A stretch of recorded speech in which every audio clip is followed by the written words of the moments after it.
Hello and welcome to another episode of the Manufacturer Leaders podcast with me, Mark Bracknell, Managing Director of Theo James Recruitment. In today's episode, we welcomed on Scott Lowrie, the Operations Director at Fujifilm Data down in Teesside. This was almost like a throwback to the early days of the Manufacturer Leaders podcast, where we talked about all things leadership and management. Scott's journey, he classed himself as an introverted leader, something I hear quite a lot of now, and for me it's fantastic because of the way that leadership has moved on. And we talked about the importance of emotional intelligence and actually how the new generation need to be led and managed in a very different way, and the old school dictatorship style leadership just simply doesn't work. It's one of those episodes where you're going to hopefully learn from what happens inside Fujifilm, somewhere he's been for 19 years, as has a lot of his colleagues, because they are excellent at that progression and actually transparent, documented progression, which I believe is something that every business should be doing right now in a time where there's a serious issue with skills gap and people leaving businesses. So it's one of those, hopefully you're going to come away and go, right, we need to set this up. So please sit back and watch or listen and enjoy. I will say, unfortunately, we had some technical issues during this episode. Hopefully it comes across seamless in the editing. We lost Scott right at the end where his battery died. So, but it was right at the end of the episode. But please just click that like and subscribe button. Really appreciate it. Grow the show and get tremendous guests on it just like Scott. So hope you enjoy the episode. Speak soon. Excellent. Right, a massive welcome to Scott Lowrie today. Scott is the Director of Operations, Senior Director of Operations at Fujifilm. How are you doing, Scott? You okay? Yeah, how are you doing? Nice to meet you, Mark. I'm good. I told you I might mess up your title there, but I think I did justice. Yeah, I'll take that. Yeah. Can't wait to go into the journey. Really looking forward to this one. Before we do, the first question is the same question I ask everyone. What does it mean to you to be a leader? Yeah, I guess there's a few aspects for this for me personally, really. I think the key bit is kind of around your behaviours. So it's very easy to talk the talk in terms of how you should behave as a leader, but you've got to be able to walk the walk as well and lead by example in terms of behaviours. And you kind of, personally, I've learned through different managers I've had in terms of different styles of leadership. Try and take the best and leave the worst, which is obviously a challenge sometimes, but it's really key to, I do think that your team mirror your behaviours if they see your behaviours. I've seen it before with staff across the site I worked at.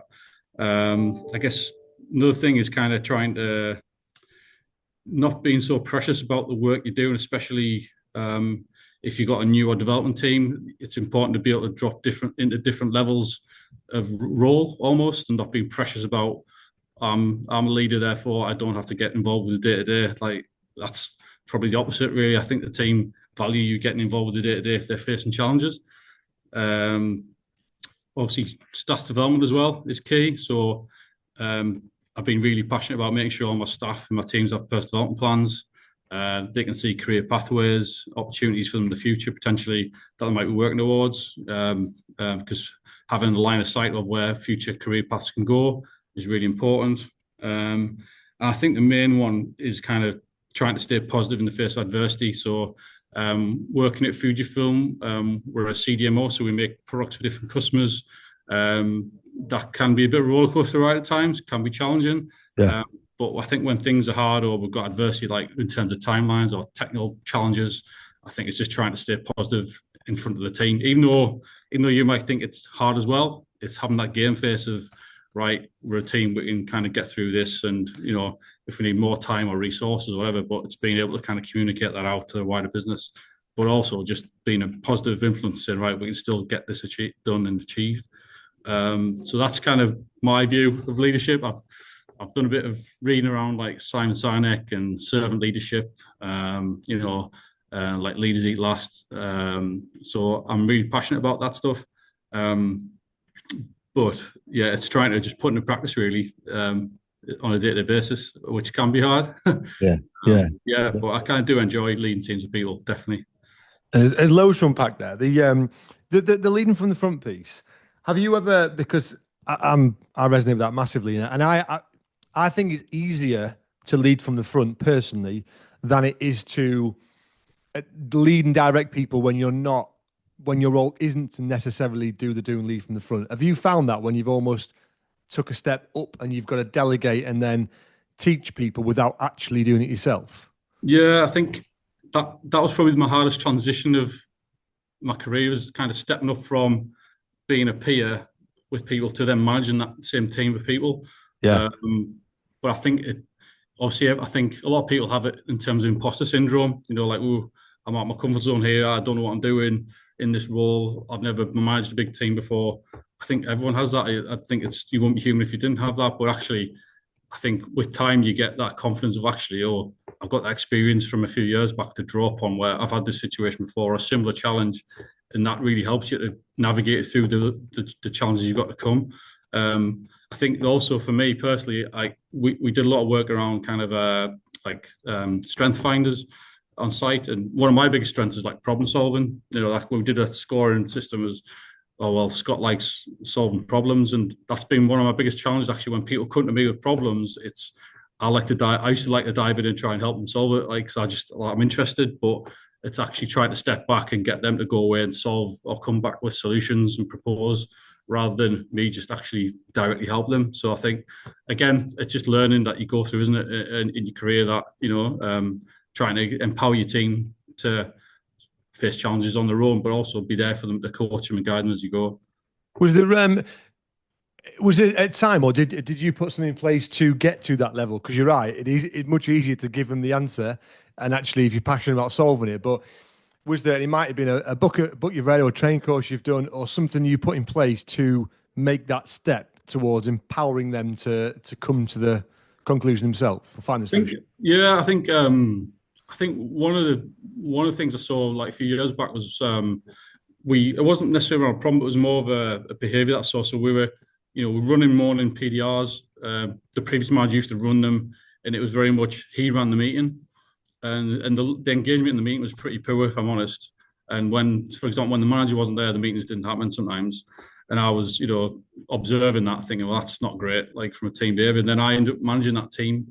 So the first thing I did was, right, we're gonna change the PDR, we're gonna change the time, we're gonna change the agenda.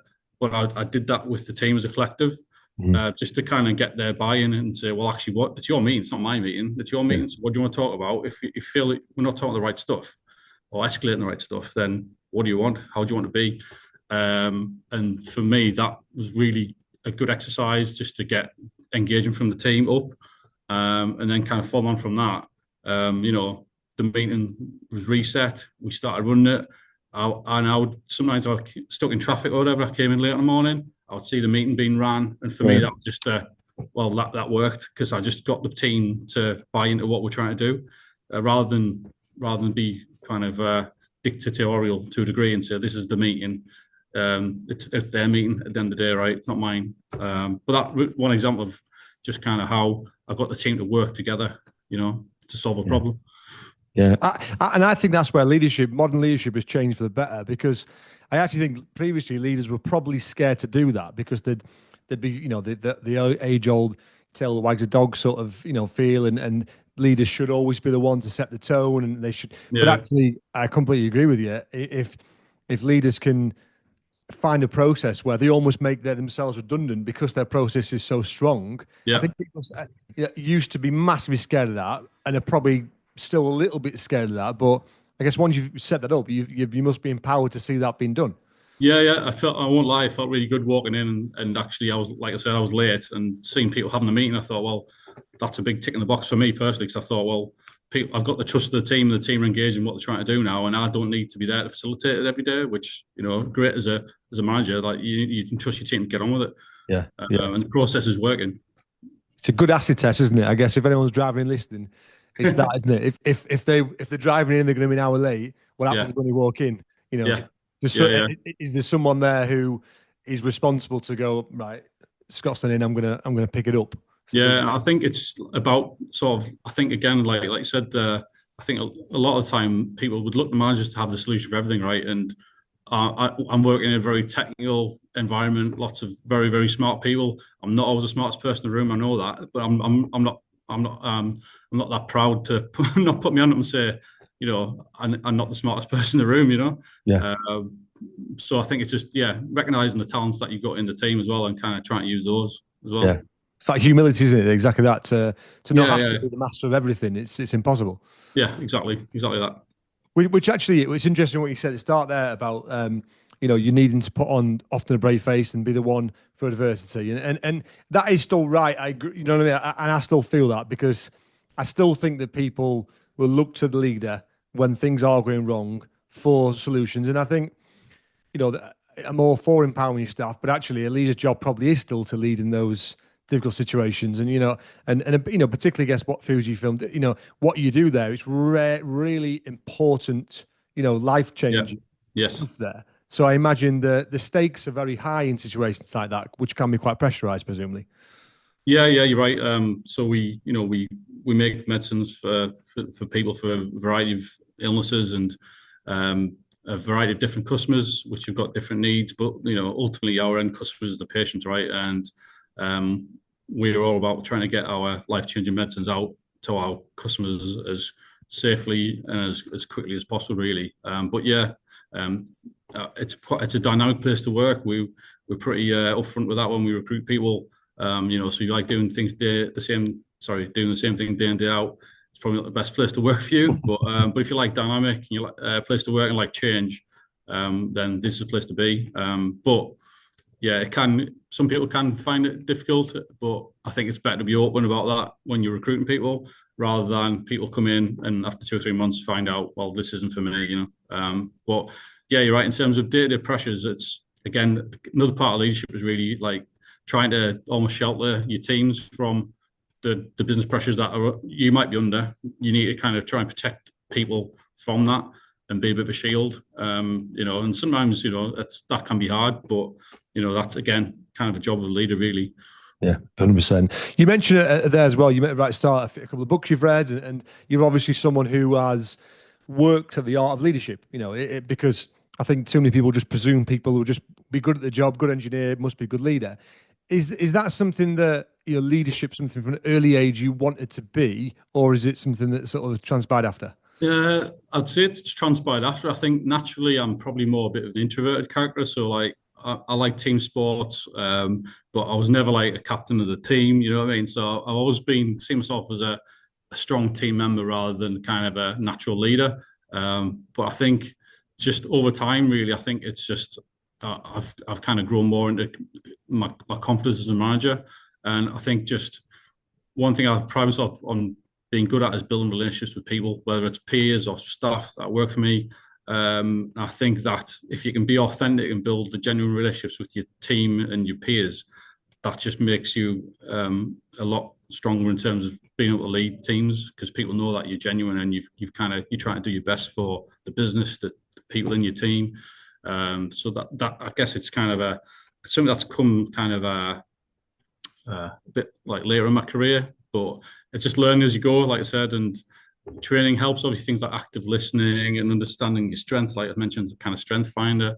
That all kind of helps to kind of give you clarity as a manager on what you're good at and what things you maybe need to develop. So I think I've just kind of learned as I've gone, but I'm enjoying it. I pride myself on kind of managing and developing high performing teams. That probably gives me the best sense of job satisfaction, irrespective of we do make great medicines, and that I love the job I do. I also love kind of leading teams of people. Yeah, great. And you know what?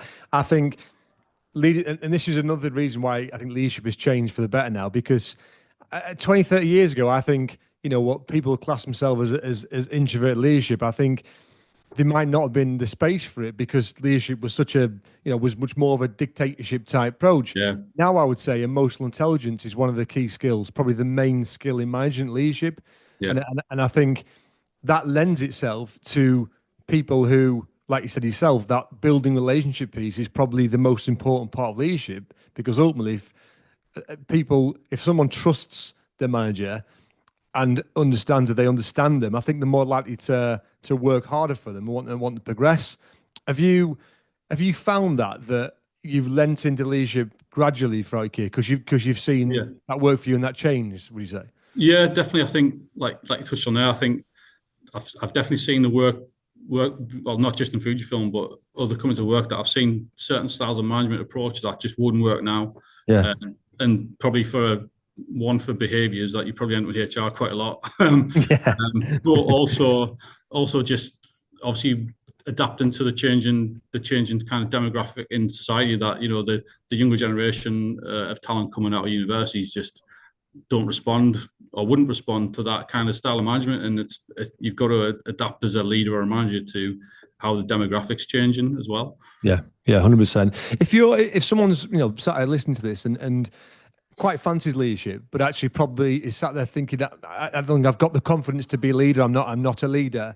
What I guess, and this is probably advice you give yourself going back. What Yeah. say do you think?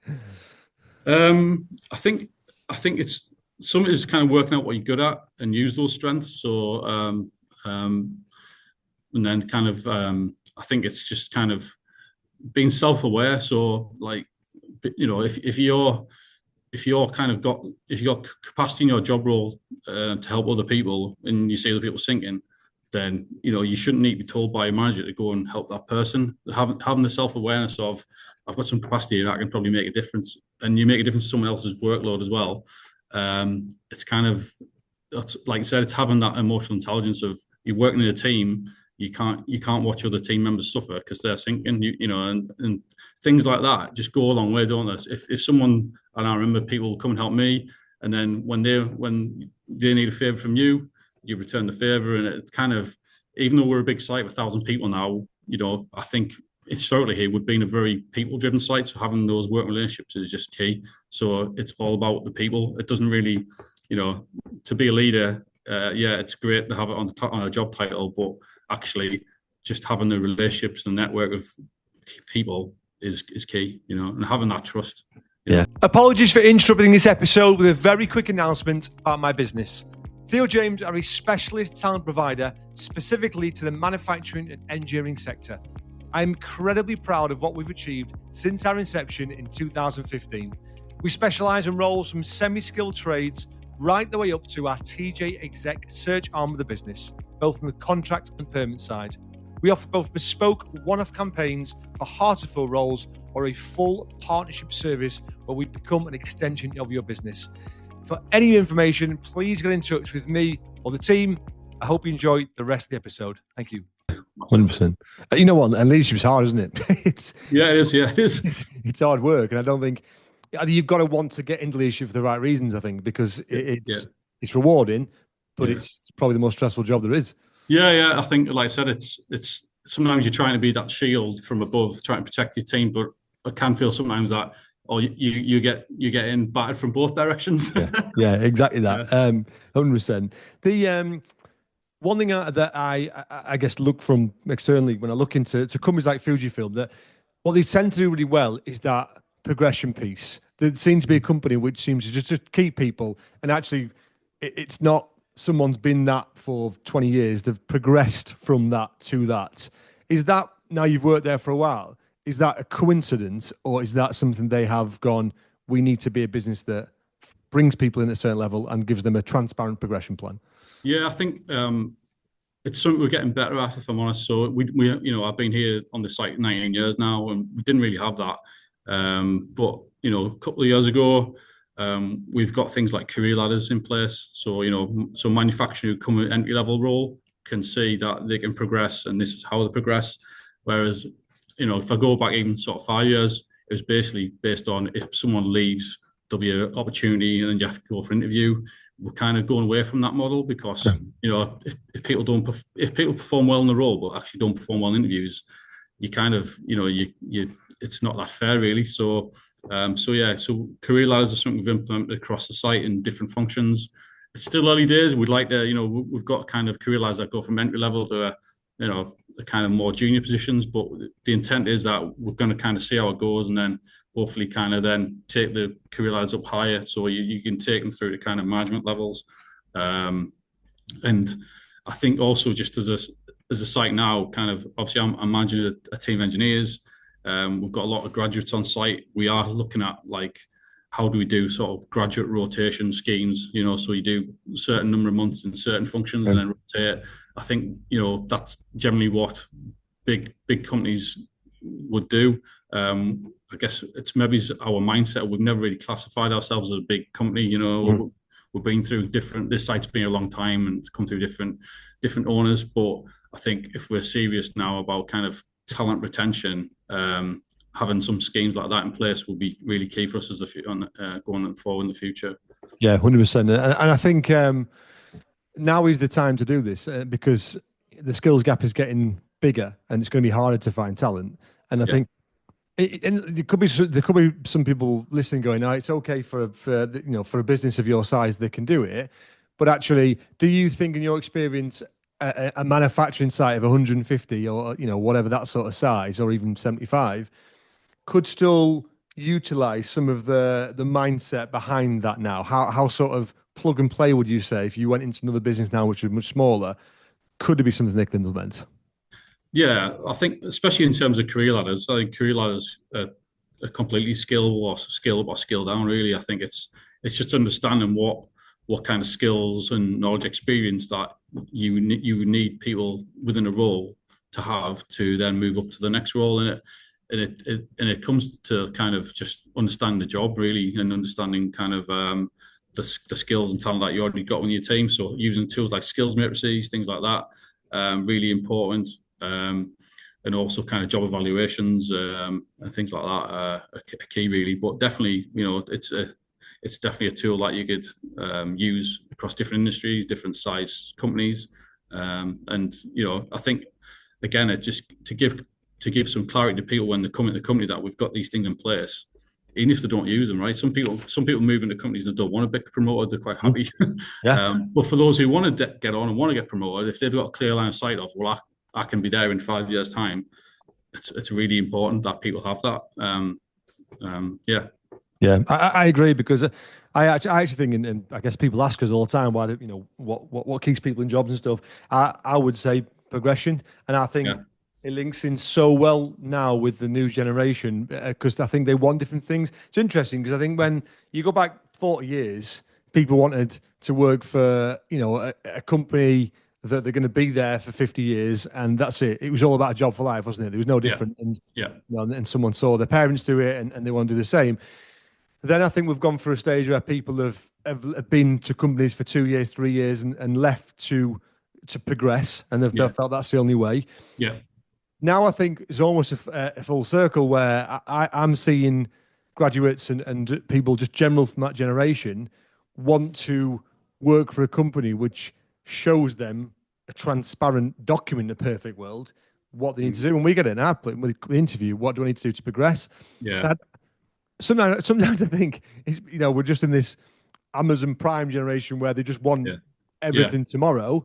And I'm 40, but even when I worked, I can't ever remember going, I got dragged in a room and you're promoted. You know what I mean? So we just worked hard. But I think we just have to accept that it's changed now and people want to know. So I think to use that and go, right, okay, it is what it is. How can we do it? It sounds like that's what you've done there, where you've actually got something and go, this is what I need to do. Yeah. And like to your point, it has been a little bit ambiguous here as well. So, when I've sometimes in the past have been promoted, I've kind of had to do the job for kind of 6 months to a year before getting the letter saying, actually, you've been successful and you got the job that you've been doing. But I think it's just people of, maybe my generation, that's kind of what we're used to, that, you think you work hard and you'll get rewarded for it. But the younger generation do want real clarity around what's my career pathway I can take and how long is it going to take. We do see that quite a lot. And I just think kind of younger generation as well have different values in terms of this. They want the kind of work-life balance, and it's really, like, mental health is a lot more important now than what it used to be, I would say. But I only see that as a good thing, really. If people are a lot more aware about their own mental health and stress at work, things like that, it's not a bad thing, really, is it? Let's be honest. 100%. No, I completely agree. And I think people think differently, learn differently, and it's a different set of challenges. I mean, you mentioned that, like I say, I've definitely seen a rise in mental health and anxiety and just people just finding things harder, I guess. Look, I think the world Yeah, is harder. I yeah, also, I've got two young kids, and I think they're coming to a world which is harder than I had with social media and yeah, all this type of stuff. So there's that.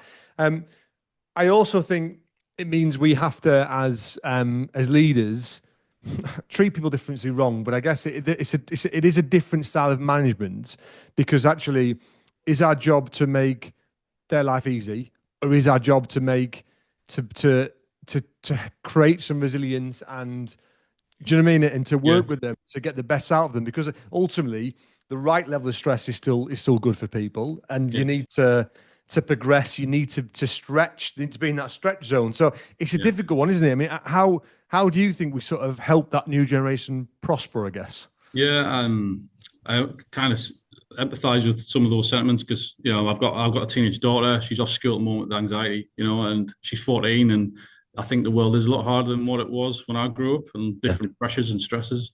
But some of the same, some is just teenage angst, what I mean, that she's trying to work through.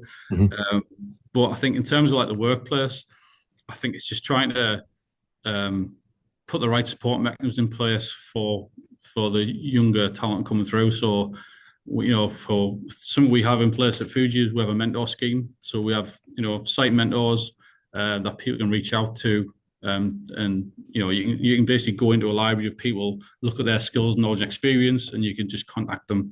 And I think that's a brilliant mechanism for younger people to basically tap into experience, and it could be something in a different function. It doesn't have to be the same kind of role really, but I think that's one example of where we can help support and coach the younger people coming through. And you're right,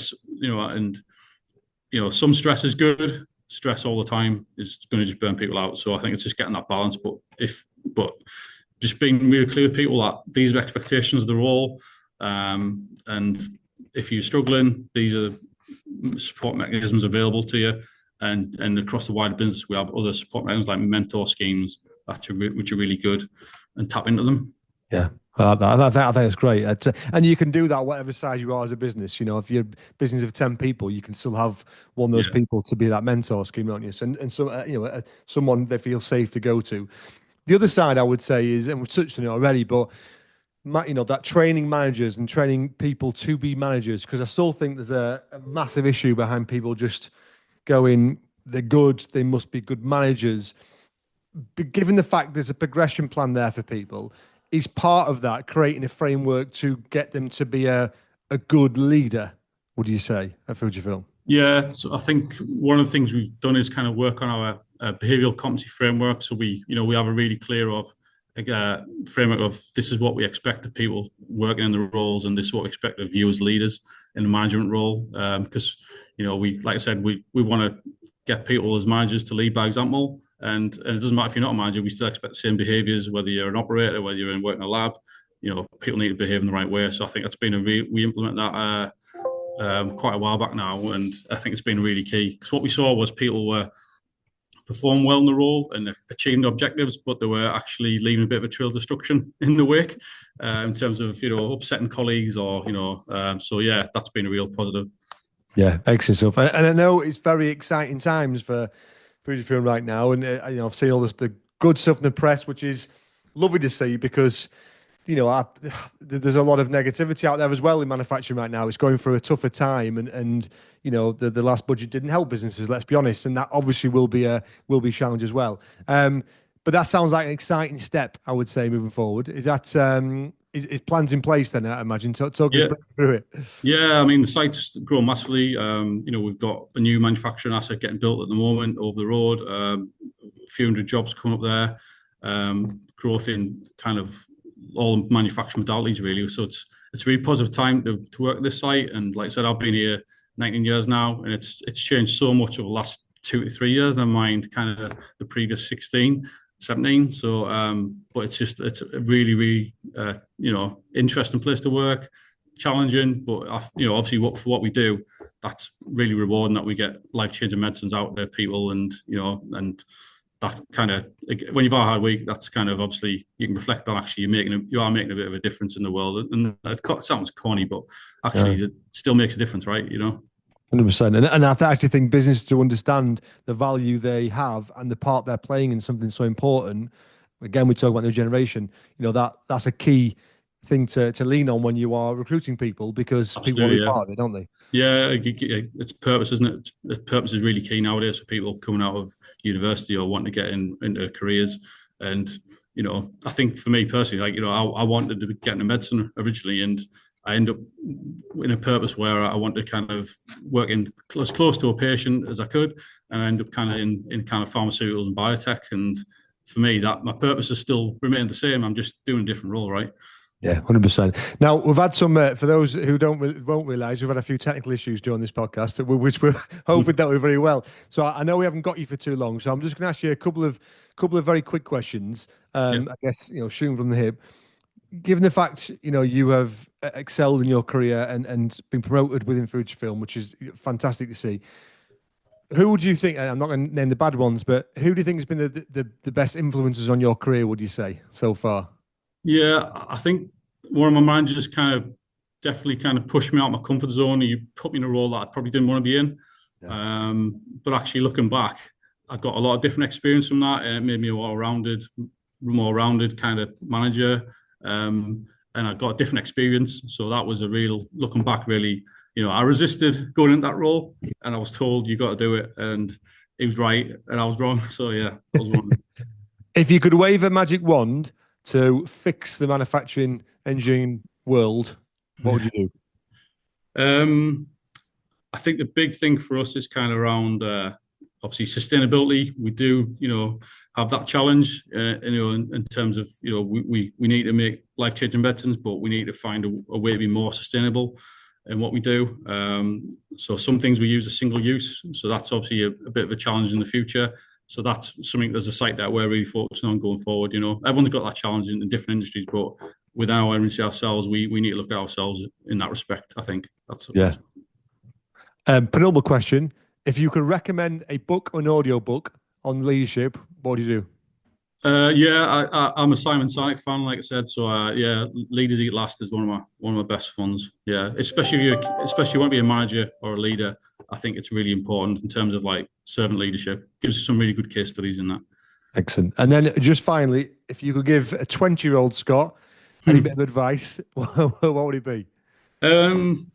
It's probably just to try and grab as many different experiences or exposure to different experiences as possible, right? And try and put your hand up for as much diversity of experience as you can, even if it's outside your comfort zone, because generally it's all going to be value adding when you get later in your career, that you've got more depth of experience to draw upon. And you can't see it when you're young, to be honest. You just think, oh well, I don't really want to do that, or it's not really what I'm interested in. But actually, yeah, having that depth experience is huge when you get to our age.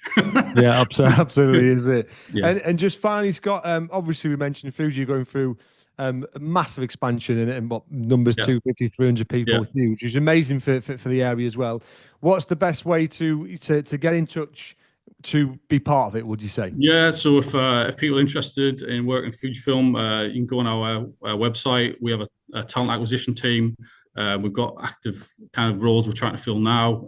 They get updated kind of regularly, so you can quickly see kind of what roles we've got live, and they change week to week. To be honest, it's pretty busy at the moment. So yeah, but we've got a really good talent acquisition team, and a really good recruitment selection process to get people on board, really. So yeah, if people are interested, reach out that way. Yeah, fantastic recruitment. Who'd do it? But yeah, Yeah, but look, thanks. It is really appreciate this, because I say we've had some technical issues, but it's been a really interesting episode where I've really enjoyed it, because it's like a throwback to how the podcast started, which is all about leadership, and I think there's a lot of people who are concerned about getting leadership because they still see leaders of these big sort of dictatorships, but that isn't the case. If you are someone who likes to build relationships, then that's enough, isn't it? And I think we've lost Scott. So as I mentioned before, we've had a few technical issues during this podcast. One of those technical issues was his battery was dying. This is the real world. We roll with it. So I just want to thank you, Scott. You're not here, but I just want to thank him for his time today. And I hope you've taken a lot out of that episode. I've thoroughly enjoyed it. And if you need anything more, please get in touch with Scott, and I'm sure he'll be happy to talk. Thank you very much. Hope you enjoy the episode. Thank you so much for listening or watching this episode of the Manufacturing Leaders Podcast. Please just like or subscribe. It really helps grow the show and obviously improve the industry. If you want any more information about Theo James, as I mentioned midway through the episode, please get in touch with me or the team. I would love to talk about how we can help you directly or your business.